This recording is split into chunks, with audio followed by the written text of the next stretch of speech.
Residents in dangerous developments right across my constituency are not being supported by their building owners. At New Festival Quarter, leaseholders are being left in the dark about how safe their building is.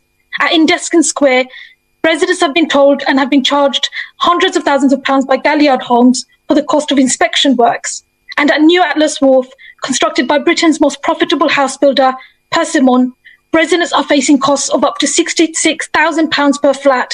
Residents have contacted me in despair, devastated that they've been hit with huge bills for work to make their buildings fire safe. They describe the nightmarish situation they are in of living in unsafe homes which they cannot sell, and they have no idea when they will be made safe. Meanwhile, developers such as Bellway and Ballymore have continued to make huge profits thanks to government inaction and privatisation and deregulation of the housing sector. Mr. Deputy Speaker, the cladding scandal must end. How is it possible that there are still so many residents still living in blocks that are unsafe? As he will no doubt be aware, the concerns have been raised that the plans for Ballymore's proposed 51-storey development in Cuba Street in my constituency included only a single fire escape for a building 2.5 times the height of Grenfell Tower.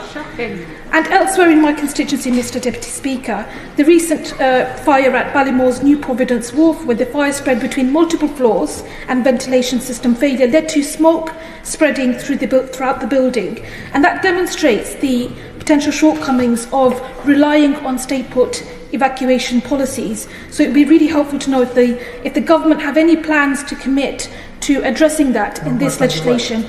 I know that in my constituency, Poplar and Limehouse, people view the Westbury Printworks development debacle and the history of controversy as illustrating systemic priorities lying in serving billionaires rather than interests of local people.